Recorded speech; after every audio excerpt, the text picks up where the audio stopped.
Hi everyone, welcome back to Loki psychologist. And आज हम आ गए हैं कॉग साइक के यूनिट 1 के पार्ट नंबर 3 के साथ।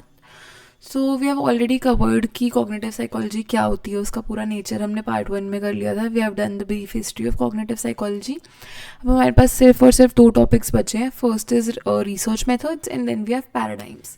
तो मैं इसको दो पार्ट्स के अंदर ख़त्म कर दूंगी। छोटे छोटे टॉपिक्स हैं, but you have to pay attention to these ताकि अच्छे से समझ आए, because these will be the basis of everything that you do इसके बाद, be it in your cognitive psychology और be it in your upcoming semester के दूसरे पेपर्स भी। रिसर्च मेथड्स क्या होते हैं, कैसे यूज़ होते हैं, पैराडाइम्स क्या होते हैं, कौन से यूज़ होते हैं, these will be the base for your psychology का पूरा। ओके, ऑल्सो अगर तुमने नेचर का वीडियो नहीं देखा है तो make sure that you check it out. I attach the link over here. History फिर भी एक सेकंड के लिए तुम स्किप कर सकते हो, मन करे तो बाद में पढ़ लेना, but nature is something that you should know, because अगर नेचर नहीं समझ आएगा तो तुम्हें रिसर्च मेथड्स और paradigm you won't be able to understand them. So without any delays, let's start. पहली बात तो ये कि तुम रिसर्च से क्या समझते हो। What is research? Research is when you delve deeper to figure something out, when you delve deeper to explore something, और कुछ हो जाता है तो तुम उसके सॉल्यूशन निकालने के लिए जब बहुत ज़्यादा पढ़ते हो तो हम उसको रिसर्च कहते हैं। ठीक है, कॉग्निटिव साइकोलॉजी बहुत सारे मेथड्स यूज़ करती है रिसर्च के to explore how we think, learn and remember. अब देखो, obviously cognitive psychology means we are studying cognition. Cognition में हमारे सारे इंटरनल मेंटल प्रोसेसेस आ जाते हैं। तो जो भी रिसर्च करी जाएगी कॉग्निटिव साइकोलॉजी के अंदर, वो यही एक्सप्लोर करेगी ना कि ये वाली चीज़ें कैसे वर्क करती हैं, what are the mechanisms behind these mental processes, why and how they work. अब जो हमारी रिसर्च होती है, these can also be of two types. ठीक है, ये तो रिसर्च के मेथड्स हैं। रिसर्च दो टाइप की हो सकती है हमारी, क्वांटिटेटिव एंड क्वालिटेटिव। ठीक है, so I am gonna write quantitative as a Q A and qualitative as a Q L. Okay, so quantitative चीज़ें वो होती हैं जो बहुत ज़्यादा ऑब्जेक्टिव होती हैं, जिसमें हम स्टैट्स का यूज़ करते हैं, जिसमें हम नंबर्स का यूज़ करते हैं। So any thing that can be measured is your quantitative research. अब तुम इसमें ये कहते हो कि कहने की बात है कि it is completely objective, and if it comes in your exams and everything you have to write that it is completely objective.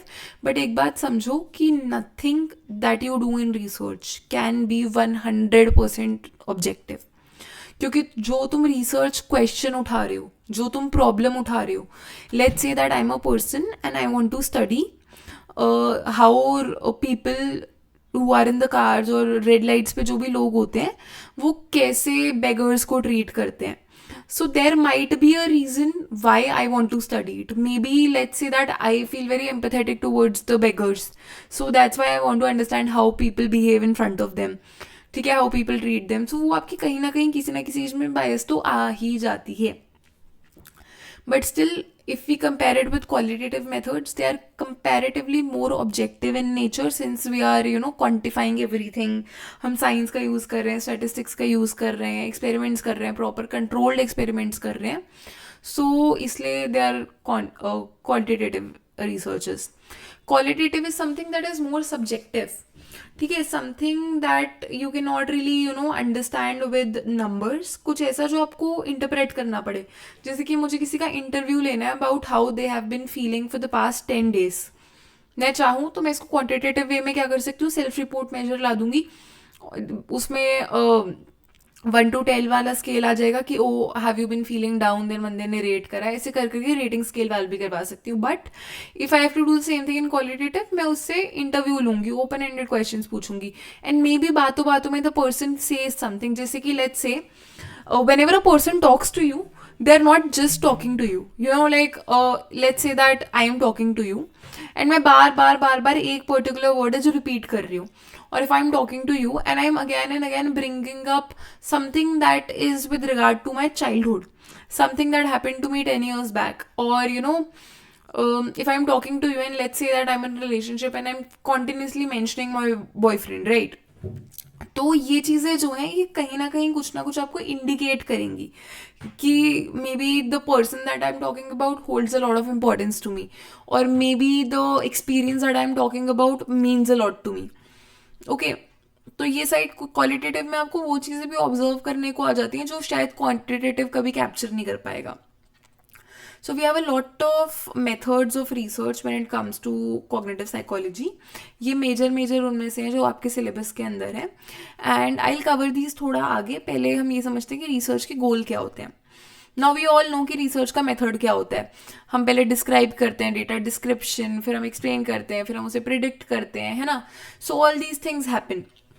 Similarly goal में भी है कि जो रिसर्च है वो एम करती है कि सबसे पहले डेटा को कलेक्ट करेगी, फिर उस डेटा को एनालाइज करेगी, फिर उसकी जो डेटा का आपने निकाला, जो भी मीनिंग निकला आपका, आपने उसके बेसिस पे एक थ्योरी बनाई, आपने उसको एक्सप्लेन कर. जैसे कि let's say I am studying how coffee and sleep are correlated. तो मैंने बहुत सारा डेटा निकाला, मैंने एनालाइज करा, मेरे को मेजॉरिटी ऑफ डेटा में ये मिला कि you know data over here means collecting information, collecting research. यहाँ पे आप खुद से अभी नहीं कर रहे हो अलग से जाके, क्योंकि आपने हाइपोथेसिस फॉर्म नहीं करा है.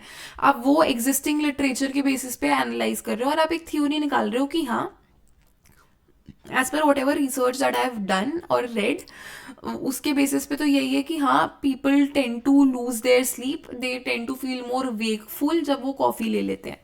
तो मैंने एक थ्योरी बना ली. फिर मैंने हाइपोथेसिस बनाया that if I administer 50 ml of coffee to a person, they will feel more awake. तो ये मेरा हाइपोथेसिस बन गया इफ देन फॉर्मेट के अंदर. Hypothesis is a tentative answer to a problem. ठीक है, फिर उसके बाद आप अपना रिसर्च करोगे, फाइंडिंग्स वगैरह निकालोगे, और जो भी आपका निकलता है आप उसको रियल लाइफ सेटिंग में अप्लाई करने की कोशिश करोगे. तो जो मेजर गोल होता है ना रिसर्च का, that is to figure out. Okay, so wait, इसमें भी दो चीजें होती है हमारी, एक क्यूरियोसिटी के बेसिस पे होती है, एक प्रॉब्लम सॉल्विंग के बेसिस पे होती है. ठीक है, तो क्यूरियोसिटी इज समथिंग कि आपको बस एक फिनोमिनन है और आपको बहुत इंटरेस्टिंग लग रहा है, आपको यार ये चीज़ होती क्यों है, मतलब लीव्स का कलर ग्रीन क्यों है, why is it not yellow, और why is it not black, why is it not blue. तो तुम उस पर रिसर्च करोगे, मे बी एक्सपेरिमेंट करोगे, डेटा निकालोगे, पढ़ोगे, समझोगे, because you are interested in that. बस उसमें आप कोई प्रॉब्लम को टैकल नहीं कर रहे हो, you are just interested in, that's why you are doing it. But when we talking about the problem solving situation, तो उसमें क्या होता है, you see a problem, you see that students are sleeping a lot more in classes. तो आप उसको समझने के लिए कि ये चीज़ क्यों हो रही है और हम इसको कैसे कंट्रोल करें, then you are doing the coffee वाला स्टडी. तो जो हम ये बात करते हैं प्रॉब्लम सॉल्विंग की, तो ये होती है हमारी अप्लाइड रिसर्च. ठीक है, जिसकी एप्लीकेशन पे वी फोकस. क्यूरोसिटी वाली होती है हमारी बेसिक रिसर्च. तो एंड गोल रिसर्च का यही होता है कि इधर you have to figure something out of your curiosity, और मेजरली ये होता है कि in the end you are benefiting the society in a way. अब रिसर्च का हमने गोल तो देख ली, प्रोसेस देख लो. प्रोसेस इज वही, आप डेटा गैदर करते हो, पहले एम्पेरिकल डेटा निकालते हो. एम्पेरिकल क्या होता है, एविडेंस बेस्ड, कि आपका जो भी चीज़ है it should not be a opinion, it has to be a fact. Now you will say कि ओपिनियन क्यों ना रखें हम. So have you heard of that statement कि distance makes the love grow fonder, right. एक statement ये है कि आप किसी से बहुत दूर रहोगे तो you will feel more attach to them because you will miss them whatever. The other thing is that जैसे जैसे आप किसी से दूर होते जाते हो, you kind of detach with them because they are not in close proximity any more. आप रोज नहीं मिल रहे तो आपका कनेक्शन धीरे धीरे टूट रहा है. सो अभी दो सिचुएशंस है, दो ओपिनियंस है. Is it gathered, is it backed by science? No. Is any of this a fact? No. Is there any evidence supporting these two कि इनमें से एक ही सही है? नो. दोनों के कहीं ना कहीं आपको एविडेंस भी मिल जाएंगे इन चीज के अंदर. सो मैं एम्पेरिकल डेटा निकालना है, कोई डेटा ऐसा, ये तो चलो स्टेटमेंट, ये तो ओपिनियन दिया था मैंने, एक दो ओपिनियंस आपको दिखाए थे. बट जब हम रिसर्च करते हैं, प्रॉपर रिसर्च करते हैं, तो हम एविडेंस देखते हैं कि या ये चीज़ एक्चुअलिटी में हो रही है, या am I making this up, am I having influence on it, am I having my personal biases implemented on it. Okay, तो ये हम ऑब्जर्वेशन के थ्रू करते हैं, एक्सपेरिमेंटेशन के थ्रू करते हैं, और सेल्फ रिपोर्ट मेथड हो गए, केस स्टडीज हो गई, बहुत सारे मेथड्स होते हैं कि डेटा कलेक्ट करने के लिए. फिर आप उस डेटा को एनालाइज करते हो, स्टैटिस्टिकल टेक्निक्स यूज करते हो उसके अंदर, जैसे मीन मोड मीडियन हो गया, कोरिलेशन हो गया, कॉजेशन हो गया. इन सब चीज़ों को यूज करके आप पैटर्न्स निकालते हो, ट्रेंड्स निकालते हो कि अच्छा मे बी ये चीज़ भी हो रही है, ये चीज़ भी हो रही है, oh they are occurring at the same time.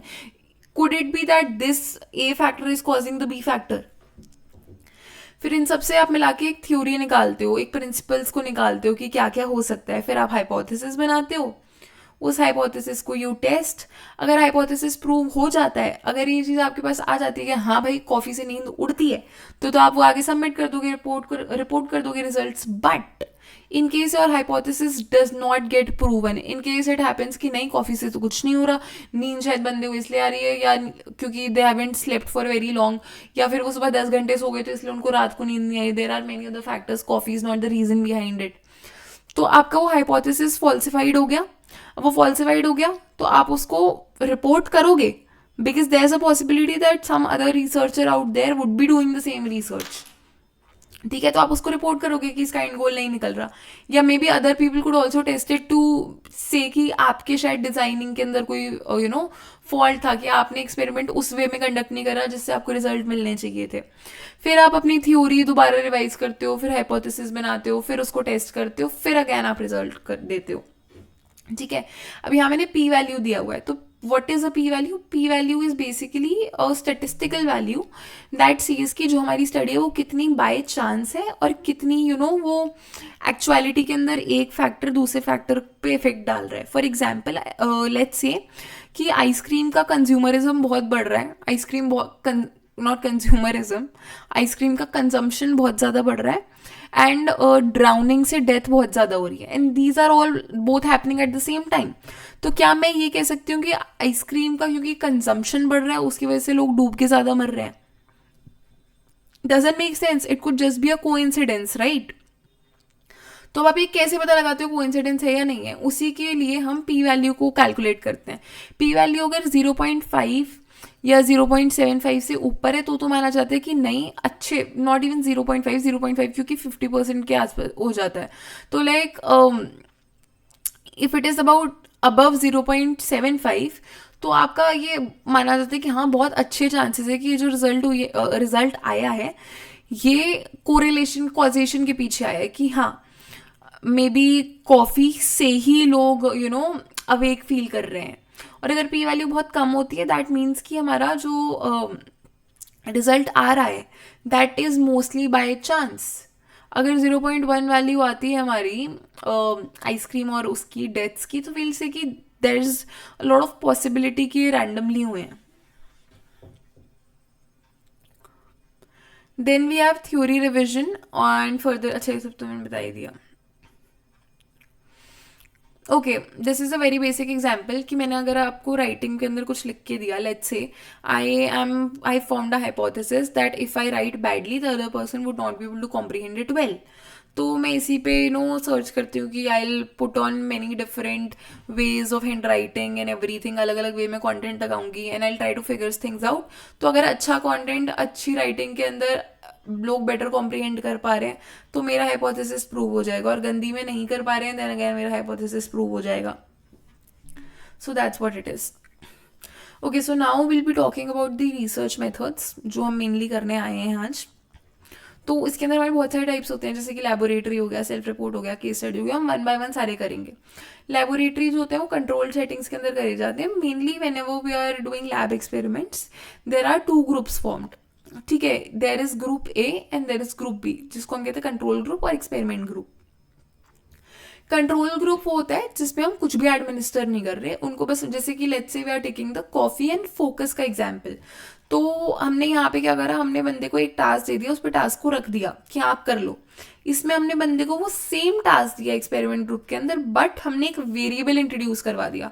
हमने कॉफी को इंट्रोड्यूस करवा दिया कि अब हम इन्हें कॉफी दे रहे हैं टू स्टडी कि क्या इनका फोकस बढ़ता है या नहीं बढ़ता इन कंपैरिजन टू देम, क्योंकि इन्हें हमने कोई कॉफी कुछ नहीं दी थी। और ये ग्रुप्स मोस्टली रैंडमली असाइन करे जाते हैं कि आपके पास लेट्स से 100 पार्टिसिपेंट्स है तो आपने रैंडमली 50-50 असाइन करें। मे बी आपने चिट्स से कर लिया, मे बी आपने कंप्यूटर से शफल करा दिया, तो all these things they happen random basis पे। Then we have the concept of independent variables and dependent variables in experiments. ठीक है, तो जो हमारा वेरिएबल होता है जिसको हम मैनिपुलेट करते हैं, जैसे कि again I was talking about coffee, तो अगर मैं कॉफी 50 ग्राम दे रही हूँ, 30 ग्राम दे रही हूँ, 10 ग्राम दे रही हूँ, 200 ग्राम दे रही हूँ, तो वो कितना क्या क्या इफेक्ट देगा, तो हम इनकी क्वांटिटी चेंज कर सकते हैं, मैंने मैनिपुलेट कर रहे हैं और हम इसका इफेक्ट पड़ रहे हैं बंदे के फोकस पे। तो फोकस हमारा डिपेंडेंट हो गया, क्योंकि कॉफ़ी की क्वांटिटी कितनी है उस पर डिपेंड करेगा कि हमारा जो फोकस है वो इंक्रीज हो रहा है या नहीं हो रहा। तो डिपेंडेंट वेरिएबल इज क्या हम मेजर कर रहे हैं, हम फोकस मेजर कर रहे हैं। इंडिपेंडेंट वेरिएबल इज हम क्या मैनिपुलेट कर रहे हैं, हम कॉफ़ी को मैनिपुलेट कर रहे हैं। फिर आते हैं कंट्रोल वेरिएबल्स। कुछ वेरिएबल्स ऐसे होते हैं जिनको हमें कांस्टेंट रखना पड़ता है। That is done to ensure कि आपका दूसरे फैक्टर से तो कॉज नहीं हो रहा, कहीं फोकस इसलिए तो नहीं बढ़ रहा क्योंकि इन्वायरमेंट बहुत ही ओवर शांत है, या फोकस इसलिए तो कम नहीं हो रहा कि इन्वायरमेंट में बहुत नॉइज है। तो आप ये चीज़ जो है ना, कि दोनों रूम्स के अंदर, दोनों ग्रुप्स के अंदर कांस्टेंट रखते हो। कंफाउंडिंग वेरिएबल्स होते हैं जो वेरिएबल्स हम कहीं भी कंट्रोल कर ही नहीं सकते हैं।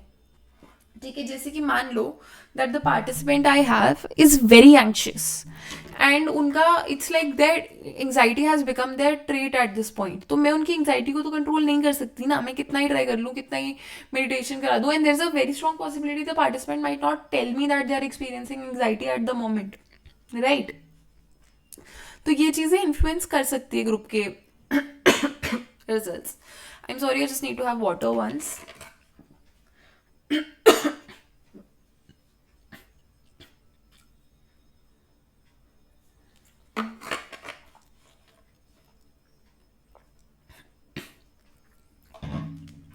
मैं ये वीडियो सुबह से 5th टाइम रिकॉर्ड कर रही हूँ because my laptop use to just shut down इस स्लाइड तक आते आते, तो मेरे को समझ नहीं हटता क्या हो रहा है। And now I am just hoping that this works out.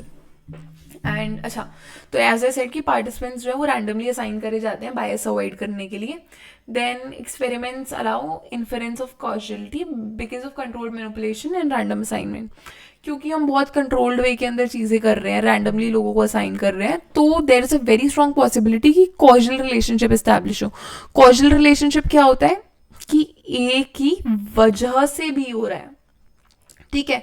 अब कोरिलेशन तो मैं ऐसे भी कह सकती हूँ कि कोरिलेशन जो होता है ना वो एग्जिस्ट कर सकता है। मान लो कॉफी और focus, if I am drinking coffee and I am having a good focus, ये कोरिलेटेड है चीज़ें कि हाँ, जैसे कि इनफैक्ट जो मैंने आपको बताया ना आइसक्रीम वाला एग्जाम्पल, जिसके अंदर आइसक्रीम का कंजम्पशन बढ़ रहा है और डेथ बढ़ रही है ड्राउनिंग से, चीज़ें ये भी कोरिलेटेड है। वाई? बिकॉज एक चीज़ इंक्रीज हो रही है तो दूसरी चीज़ भी इंक्रीज हो रही है, बट वो उसके अंदर क्या होता है कोरिलेशन के अंदर कि ए रीजन नहीं होता बी के होने के लिए, ठीक है।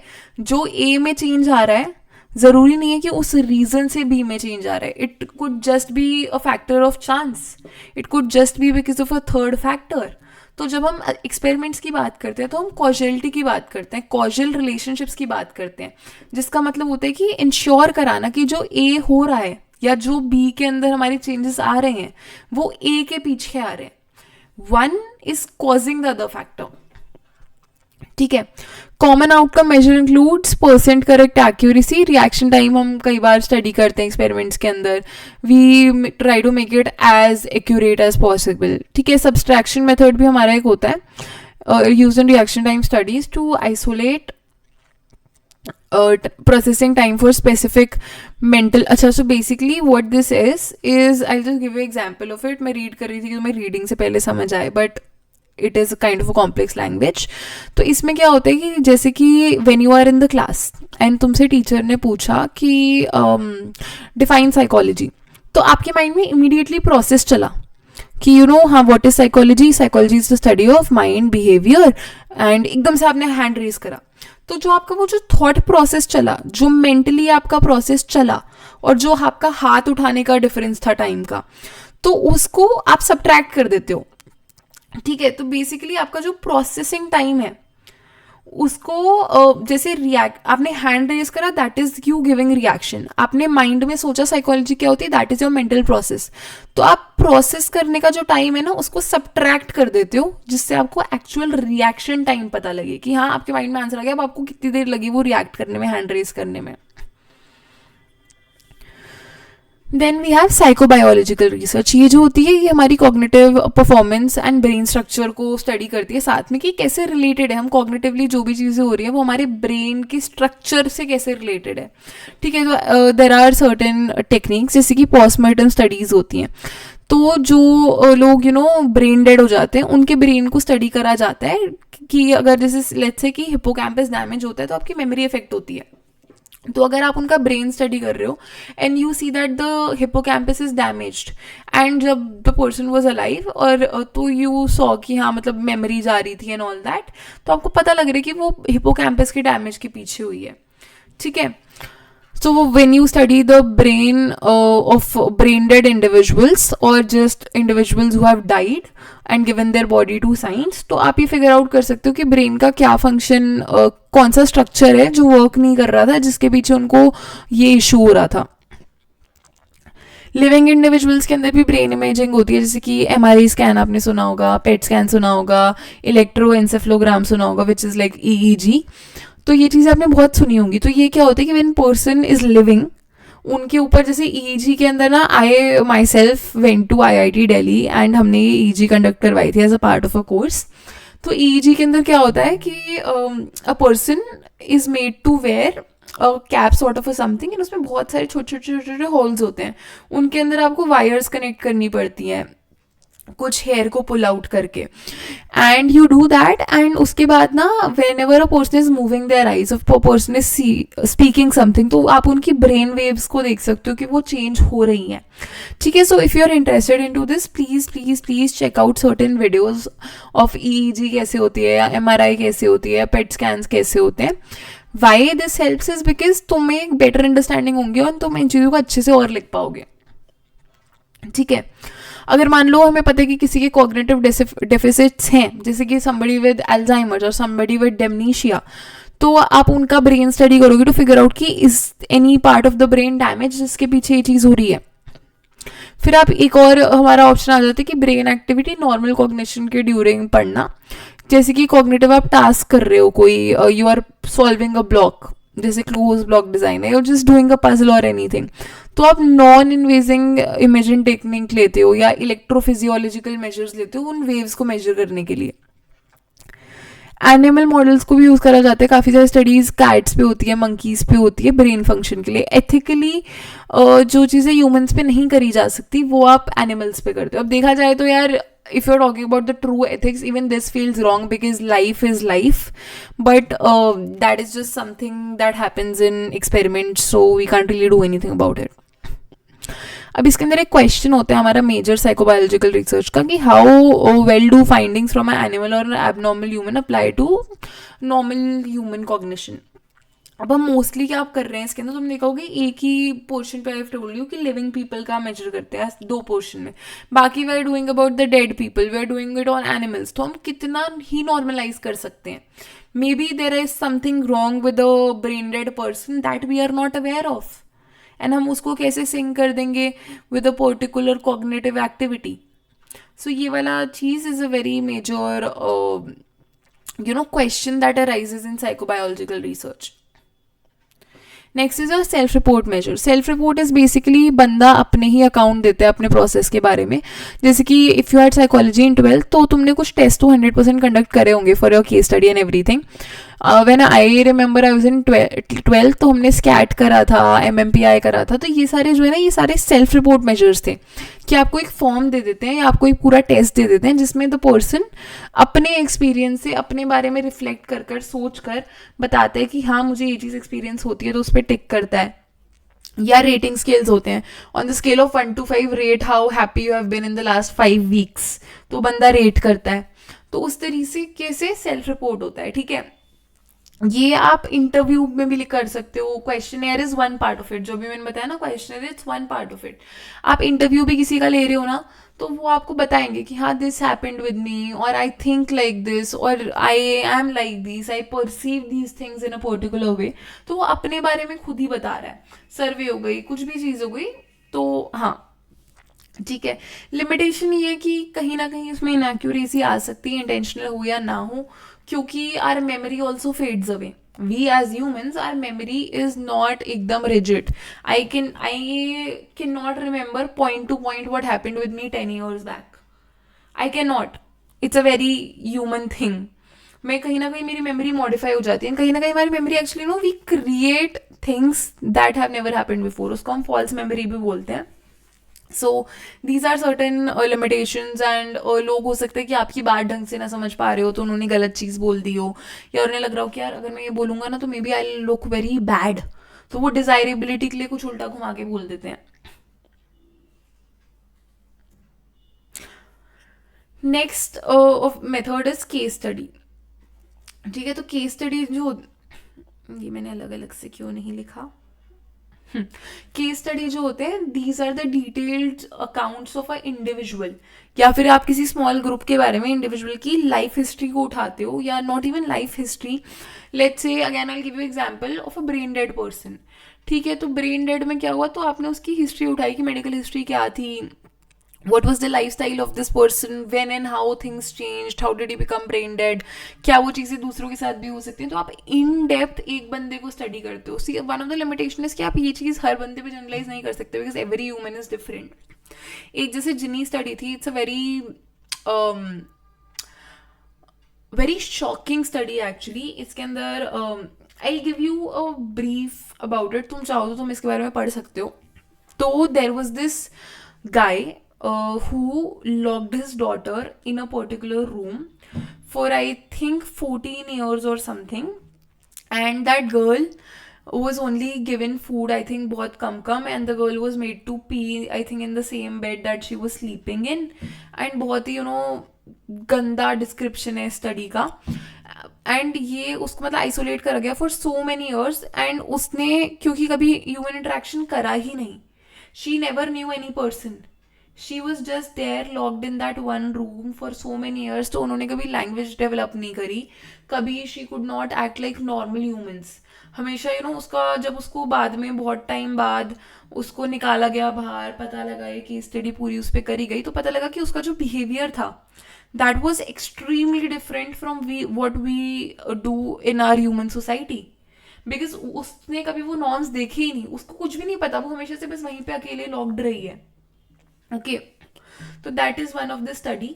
अब ये स्टडी अगैन हमारी ऐसी स्टडी है जो हम कॉजी एक्सपेरिमेंटल कहते हैं, because this is a situation that you can not really create on any बडी. ये चीज है तो आप इसको स्टडी कर रहे हो, so that is why case study use होती है. You can not do this stuff with anybody. ठीक है, तो ये चीज़ें बहुत ही डिटेल्ड अकाउंट देती है. And the sad part is the girl, she died after some time of getting out, because she did not know that a world existed outside of that small room. That room was like जो छोटे छोटे kitchen होते हैं ना, उस size का. So a lot of things you will see in psychology, they don't make sense. Like if you ever go into detail about the classical conditioning का experiment as well, you will see how unethical that was.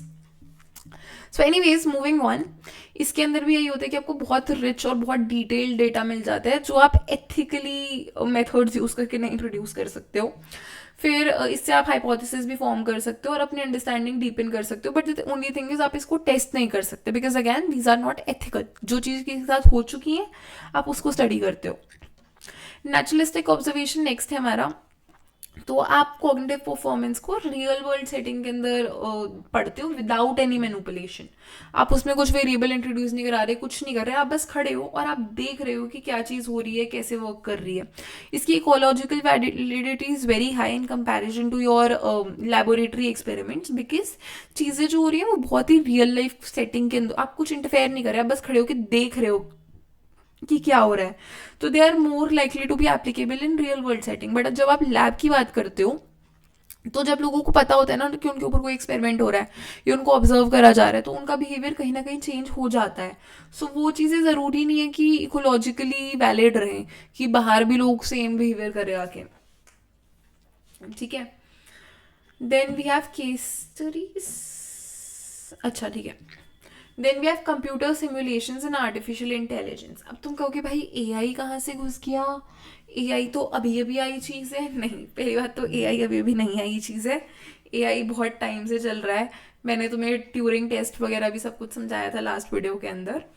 सो देखो, digital computers inspired and enabled cognitive psychology by providing metaphors and tools for modelling. So देखो, जो हमारा computer में processing है उसको कहीं ना बहुत ज़्यादा कंपेयर करा गया है from the information processing model of memory.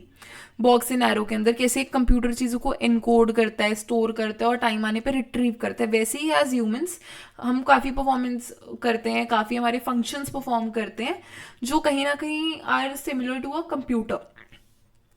ठीक है, अब देखो कुछ कंप्यूटर सिमुलेशंस होती हैं जो कुछ स्पेसिफिक ह्यूमन कॉग्निटिव फंक्शंस को इमिटेट करती हैं, जैसे कि स्पेशियल मैनिपुलेशन हो जाते हैं या पैटर्न्स को जब आप रिकॉग्नाइज करते हो वो होता है। Spatial manipulation is basically spatial is when you form figures inside your head, या जैसे आपने पैटर्न बना लिया अपने हेड में और आप उसको मॉडिफाई कर रहे हो। आप समझ, कई बार आपको समझने की कोशिश करते हैं कि आप खो गए हो कहीं पे and you need to figure out हुए, तो आप अपनी आंखें बंद करके सोचते हो कि यार ये यहाँ से रास्ता ऐसे जाते, यहाँ से ऐसे जाते, तो I can go from here. तो वो स्पेशल मैनिपुलेशन होती है। एम यही है कि कंप्यूटर्स को रेप्लिकेट करवाना, ह्यूमन जैसे टास्क करना, जैसे कि ह्यूमंस जो प्रोसेसेस चलते हैं, जो टास्क परफॉर्म कर सकते हैं, उन चीज़ों को हम कैसे कंप्यूटर पे रेप्लिकेट कर सकते हैं वो भी करा जाता है इसके अंदर। एंड कंप्यूटर्स को हम इस रीज़न से यूज़ करते हैं कि हम अगेन एंड अगेन थ्योरीज को टेस्ट कर सके ह्यूमन कॉग्निशन के बारे में। आर्टिफिशियल इंटेलिजेंस इज बेसिकली हम ह्यूमन कॉग्निशन को लेते हैं और हम ट्राई करते हैं कि हम ऐसे सिस्टम बनाएं जो इंटेलिजेंट टास्क को भी कर पाए।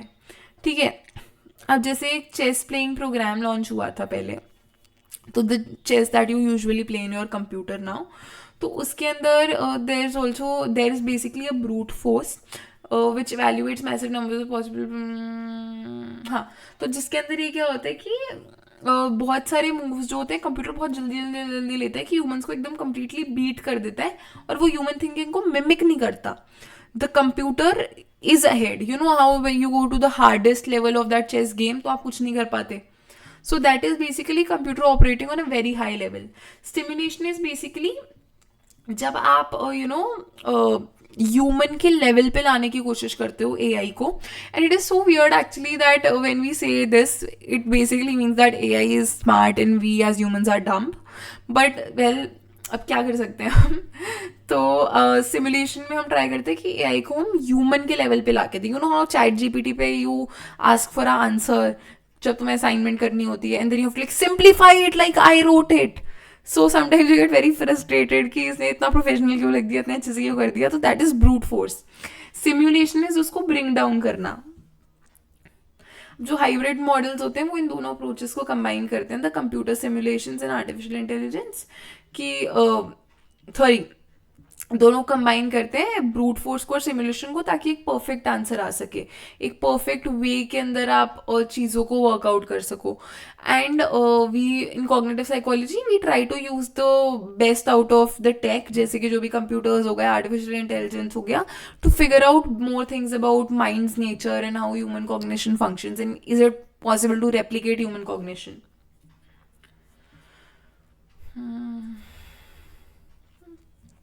ये तो सेम चीज़ मैंने बताई थी, ये भी मैंने बता दिया। So this is the last thing that will be doing today. I know थोड़ा कंटेंट हैवी है but it's actually not that heavy. थोड़ा सा आप आराम आराम से पढ़ोगे तो it will be easy for you.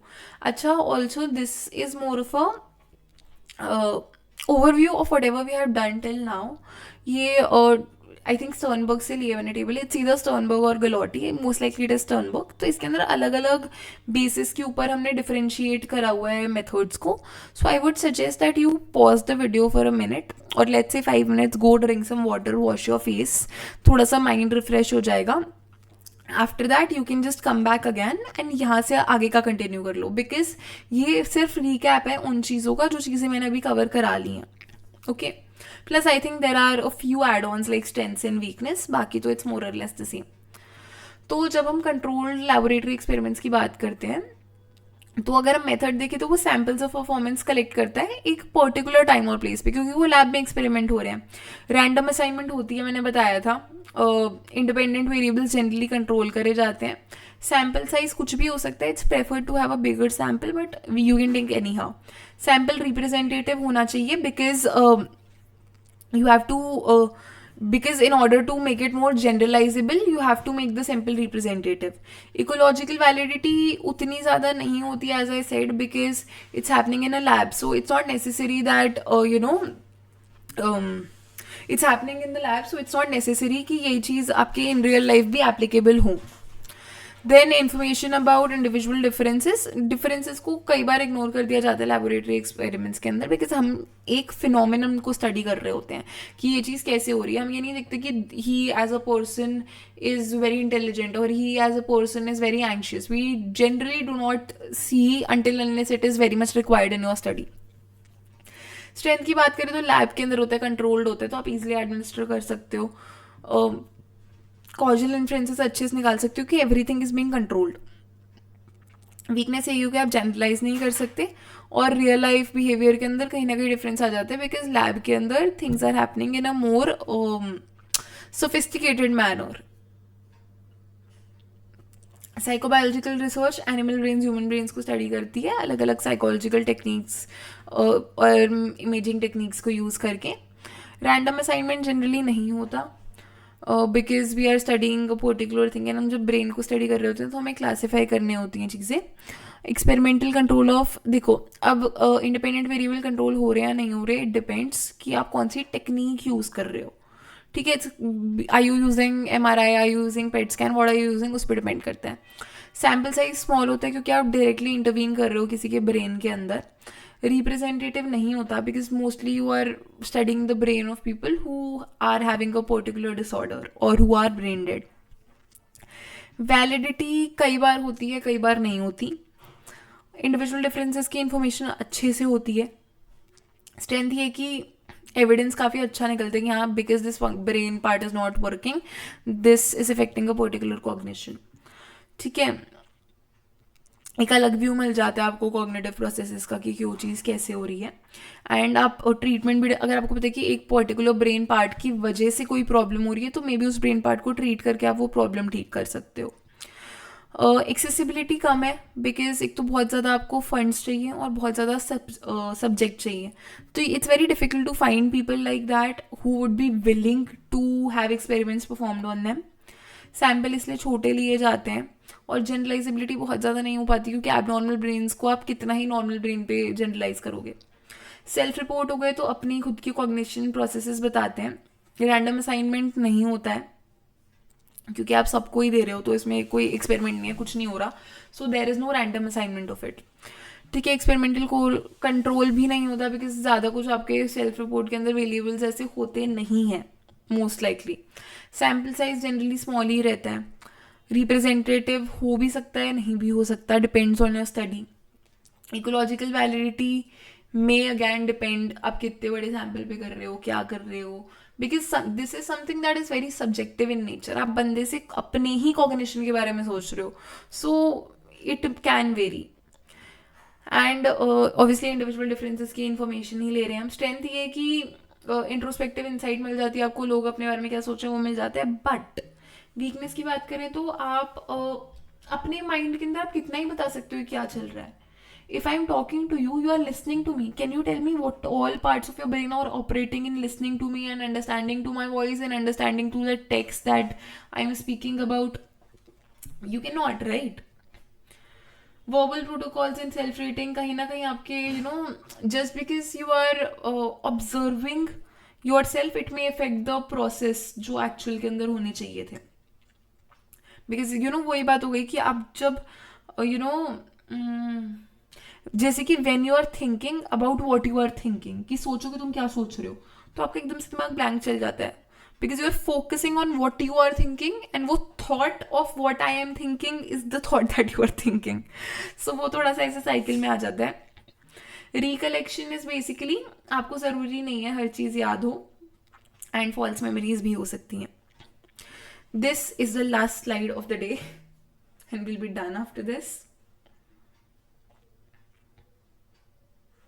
Wait, ज़्यादा जूम इन कर दिया मैंने. केस स्टडी से बात करें तो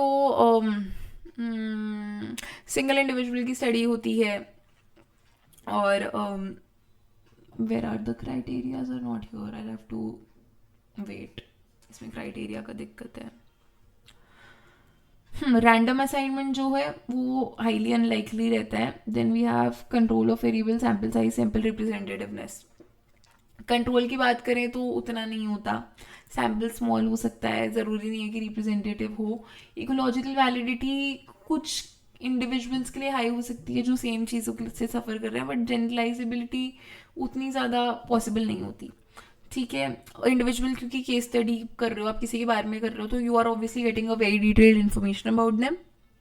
एडवांटेज ये कि डिटेल इन्फॉर्मेशन आपको मिल रही है लोगों के बारे में. एंड दूसरा ये है कि स्पेशलाइज्ड एप्लीकेशंस भी कर सकते हो कि एक पर्टिकुलर ग्रुप ऑफ लोगों के ऊपर, क्योंकि we are studying a particular group of people ना, जैसे कि people who have disordered brains. तो may be people of the same community, people who are experiencing the same thing, उन पे आप कहीं ना कहीं उसके एप्लीकेशंस कर सकते हो, ट्रीटमेंट डेवलप कर सकते हो. लिमिटेशन ये कि बहुत ज़्यादा एप्लीकेबल नहीं है और जनरलाइजेबिलिटी बहुत ज़्यादा नहीं है. When we talk about naturalistic observation, real life situations को ऑब्जर्व करते हो. और what is this, random assignment हो ही नहीं सकता because you are just doing observation. Then control नहीं होता अगैन क्योंकि आप सिर्फ ऑब्जर्व कर रहे हो. सैम्पल जो जितने लोग होते हैं, so it's probably small, you are not collecting people. May और may not be representative. Validity obviously होगी बिकॉज आप एक्चुअल एनवायरमेंट में ऑब्जर्व कर रहे हो. डिपेंड्स कि अगर आपको पूरी इन्फॉर्मेशन, डिटेल्ड इन्फॉर्मेशन इंडिविजुअल के बारे में मिलती है या नहीं मिलती है. Emphasis is more on environment की वजह से क्या कैसे हो रहा है. ठीक है. रिच इन्फॉर्मेशन आपको मिल जाती है स्ट्रेंथ की.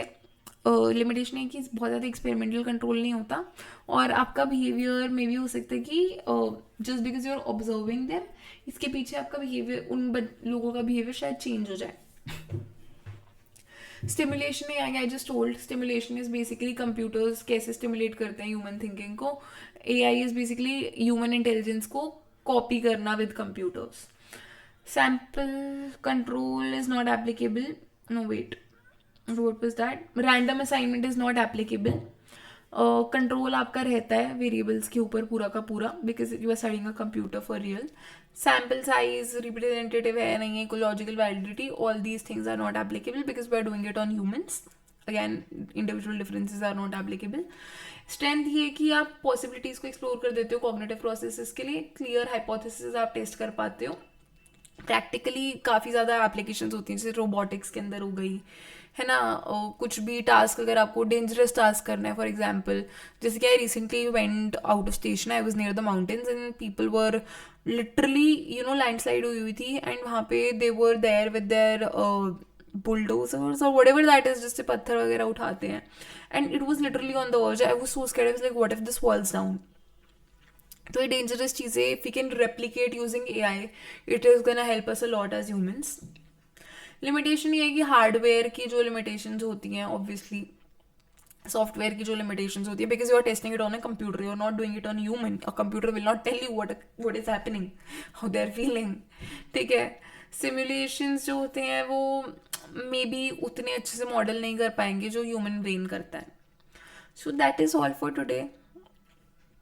एंड पैराडाइम्स हम नेक्स्ट क्लास में करेंगे. I hope you guys understood what I was trying to explain. नहीं आया है तो please please please ask it in the comment section and you can always connect with me as well.